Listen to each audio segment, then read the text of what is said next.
পশ্চিমবঙ্গে আমি ভোট দেব আমার ট্যাক্সের টাকায়, পশ্চিমবঙ্গের মাটিতে, দেশের মাটিতে তারা সরকার চালাবে, অথচ আমাদের উপরে বুলডোজার চালিয়ে দেবে। আরে ভারতের সেনা হিটলার পর্যন্ত বলেছিল যে এরকম যদি দুটো গোর্খা রেজিমেন্ট আমি পেতাম তো গোটা দুনিয়াকে আমি দখল করে দেখিয়ে দিতাম। সেই সেনা আমাদের ভারতীয় সেনাতে আছে, সেই সেনা এত দুর্বল হয়ে যায়। 4 বছরের অগ্নিবীরের প্রজেক্ট, 4 বছর একটা ছেলে মেয়ে কাজ করবে আর 4 বছর পরে তাকে রিটায়ারমেন্ট দিয়ে দেবে। সিভিক যেমন ভলেন্টিয়ার সিভিক, পুলিশের সিভিক, সমস্ত ঠিকা শ্রমিক, সেরকম সেনাতেও 4 বছরের অগ্নিবীর আসবে না ফিরে প্রশ্নগুলো? পাশ ফিরেও শোয়ে না, তার কোনো শরীরে আর কোনো অনুভূতিও থাকে না।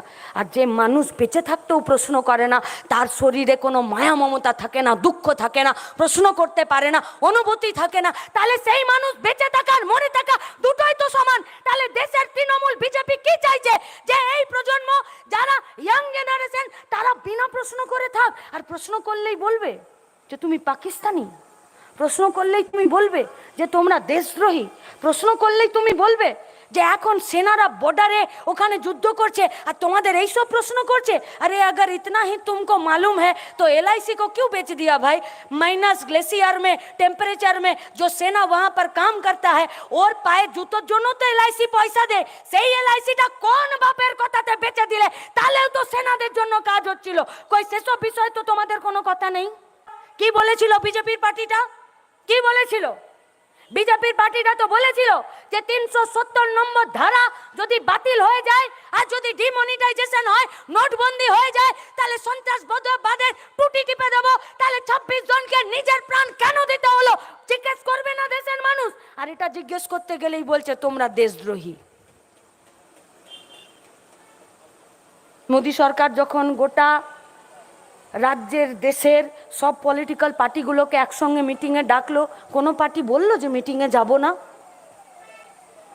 গোটা দুনিয়ার দরবারে ভারতবর্ষের এমপিদেরকে পাঠালো যে আমরা কি করেছি সন্ত্রাসবাদের বিরুদ্ধে, কি হয়েছে কি না হয়েছে, কাশ্মীরে কি হলো সেটা বলতে যাবার জন্য পাঠিয়েছিল। কেউ কি মানা করেছিল? করেনি তো। তারা সেখানে মিটিংয়ে গিয়ে কি কি বলে এলো সেগুলোও তো আমাদেরকে জানতে হবে। লাল ঝান্ডার এমপি সেও তো গেল, সেও তো ওখানে বলে এলো। সে যখন ফিরে এলো এয়ারপোর্টে নামলো, ব্রিটাস কি বলল? বললো দেশের সরকার চেয়েছিল যে এই সময় গোটা দেশ এক থাকুক, গোটা দেশ এক পায়ে এগিয়ে দাঁড়িয়েছিল যে এখন না তো কেউ হিন্দু, না তো কেউ মুসলমান, না তো কেউ তৃণমূল, না তো কেউ বিজেপি, না তো কেউ কংগ্রেস, না তো কেউ লাল ঝান্ডা। এখন আমাদের একটাই পরিচয়, আমরা ভারতীয়। আর সন্ত্রাসবাদের বিরুদ্ধে আমাদেরকে লড়াই করতে হবে, সেনাদের তাদের বুকের বল বাড়াতে হবে। এর বাইরে তো কিছু বলেনি। আর কি বললো? बोलो देश का सरकार जो चाहा वो जब हम लोगों ने किया है तो हम लोग जो चाह रहे हैं वो भी देश के सरकार को करना चाहिए। কি চাইলো? কি চাইছিল বামপন্থী আন্দোলনের এমএলএরা এমপিরা? বললো কেন সন্ত্রাসবাদে 26 জন মরলো? কোথা থেকে সন্ত্রাসবাদ এলো? পুলওয়ামাতে 370 কিলো RDX কোথা থেকে এসেছিল? কেন সেনাদেরকে এয়ারলিফট করানো গেল না? কেন সেখানকার গভর্নর সে যখন বিরোধিতা করলো, পরে সে যখন চলে গেল নিজের পদ থেকে, সেও যখন বলেছিল যে না এটাতে আমাদেরও মত ছিল না, আমরাও চেয়েছিলাম যে এখানে সেনাদেরকে নিরাপত্তা দেওয়া হোক, সেই প্রশ্নে কি হলো? তাহলে পুলওয়ামা আর এদিকে পেহেলগাম এই সমস্ত বিষয়ে সংসদের ভেতরে একটা আলাদা করে অধিবেশন করে আর সেখানে চর্চা হোক। ভুল বলেছে, ভুল বলেছে। আমাদের সুরক্ষা আমাদেরকে দেখতে হবে না? আরে ভারতের সেনা হিটলার পর্যন্ত বলেছিল যে এরকম যদি দুটো গোর্খা রেজিমেন্ট আমি পেতাম তো গোটা দুনিয়াকে আমি দখল করে দেখিয়ে দিতাম। সেই সেনা আমাদের ভারতীয় সেনাতে আছে, সেই সেনা এত দুর্বল হয়ে যায়। কিন্তু প্রত্যেকটা দিন ভারতীয় সেনাকেও তো দুর্বল করার চেষ্টা করছে দেশের সরকার। 4 বছরের অগ্নিবীরের প্রজেক্ট, 4 বছর একটা ছেলে মেয়ে কাজ করবে আর 4 বছর পরে তাকে রিটায়ারমেন্ট দিয়ে দেবে। সিভিক যেমন ভলেন্টিয়ার সিভিক, পুলিশের সিভিক, সমস্ত ঠিকা শ্রমিক, সেরকম সেনাতেও 4 বছরের অগ্নিবীর আসবে না ফিরে প্রশ্নগুলো যে আমার দেশের নিরাপত্তার জন্য আপনার কি ভূমিকা? শুধুমাত্র যুদ্ধ করে জিতবে নাকি দেশ? বাইরের দেশগুলোর সাথে আমাদের সম্পর্ক ঠিক থাকতে হবে না? আর্থিক সম্পর্ক, কোন নদী কোন দেশে যাচ্ছে, কোন পাহাড়ের আমাদের কোথায় ভাগ সেসব ক্ষেত্রে কথা থাকতে হবে না। বলছি এসব প্রশ্ন করা যাবে না। পশ্চিমবঙ্গের ভারতবর্ষের মানুষরা কি গরু ছাগল ভেড়া নাকি, যে গলাতে একটা পাগা দিয়ে আর মাঠে ছেড়ে দিবে আর সারাদিন চড়ে বেড়াবে আর সন্ধ্যাবেলা দড়িটা দিয়ে এসে আর গোয়াল ঘরে বেঁধে দেবে আর ঘরে যে চারাটা দেওয়া থাকবে সেটা চেবাতে চেবাতে রাতের বেলা জাবর কাটবে আর প্রতিদিন আবার হাল নিয়ে বেরিয়ে যাবে? আরে মেধা আছে বলেই তো সুকুমার সেনগুপ্তরা, মেধা আছে বলেই তো মাতঙ্গিনী হাজরারা, মেধা ছিল বলেই তো ক্ষুদিরাম বসুরা, মেধা ছিল বলেই তো বিদ্যাসাগররা এই দেশ গঠন করার জন্য, দেশ থেকে ব্রিটিশদেরকে তাড়ানোর জন্য কেউ নিজের লেখাপড়ার দ্বারা গোটা ভারতবর্ষকে শেখাতে চেয়েছিল আর কেউ গুলিটা নিজের বুকে খেয়েছিল। আমরা তো তাদের উত্তরসূরি। প্রশ্ন করব না আমরা? একটা মানুষ যখন মরে যায় তখন সে আর প্রশ্নও করে না, পাশ ফিরেও শোয়ে না, তার কোনো শরীরে আর কোনো অনুভূতিও থাকে না। আর যে মানুষ বেঁচে থাকতেও প্রশ্ন করে না, তার শরীরে কোনো মায়া মমতা থাকে না, দুঃখ থাকে না, প্রশ্ন করতে পারে না, অনুভূতি থাকে না, তাহলে সেই মানুষ বেঁচে থাকা আর মরে থাকা দুটোই তো সমান। তাহলে দেশের তৃণমূল বিজেপি কি চাইছে? যে এই প্রজন্ম যারা ইয়াং জেনারেশন তারা বিনা প্রশ্ন করে থাক, আর প্রশ্ন করলেই বলবে যে তুমি পাকিস্তানি, প্রশ্ন করলেই তুমি বলবে যে তোমরা দেশদ্রোহী, প্রশ্ন করলেই তুমি বলবে যে এখন সেনারা বর্ডারে ওখানে যুদ্ধ করছে আর তোমাদের এই সব প্রশ্ন করছে। আরে अगर इतना ही तुमको मालूम है तो एलआईसी को क्यों बेच दिया भाई?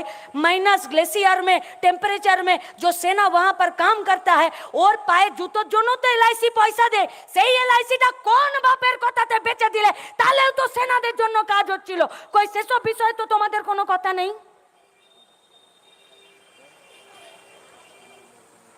লড়াইয়ের মাটি আমাদের, বহু লড়াই সংগ্রামের পর পশ্চিমবঙ্গ আজ এই জায়গায় দাঁড়িয়েছে।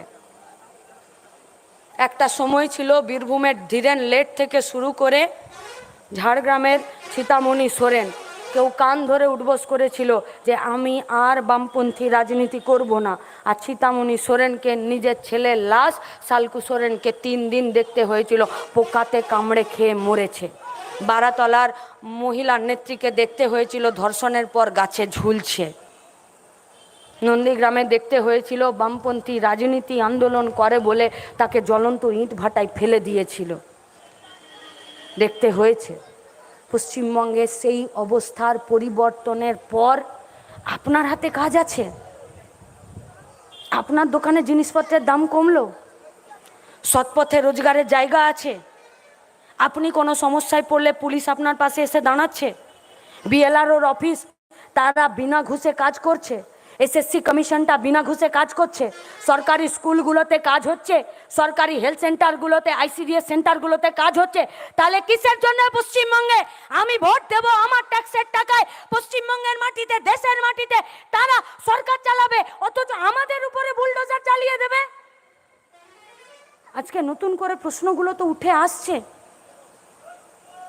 আর সেই প্রশ্নগুলোকে নিয়েই সমাবেশের মঞ্চ থেকে সম্মেলনের মঞ্চে আমরা কথা বলতে চাইছি। নিয়ত এক হ্যাঁ, চাকরি না দেবার, উদ্দেশ্য এক, সরকারি শিক্ষা ব্যবস্থাকে শেষ করে দেবার, লক্ষ্য এক, ভারতবর্ষের সরকার, দেশের সরকার, এ রাজ্যের সরকার প্রতিটা দিন গরিব মানুষের কাছ থেকে আস্তে আস্তে নিজের হাতটা তুলে নিচ্ছে। মানুষ আজকে দিশেহারা, কি খাবো, কি পরবো, কোথায় গতর খাটাবো, কে আমার শ্রমের দাম দেবে, কে আমার ভবিষ্যতে নিরাপত্তা দেবে, পশ্চিমবঙ্গের পরিযায়ী শ্রমিকরা বেঁচে থাকবে নাকি মরে যাবে?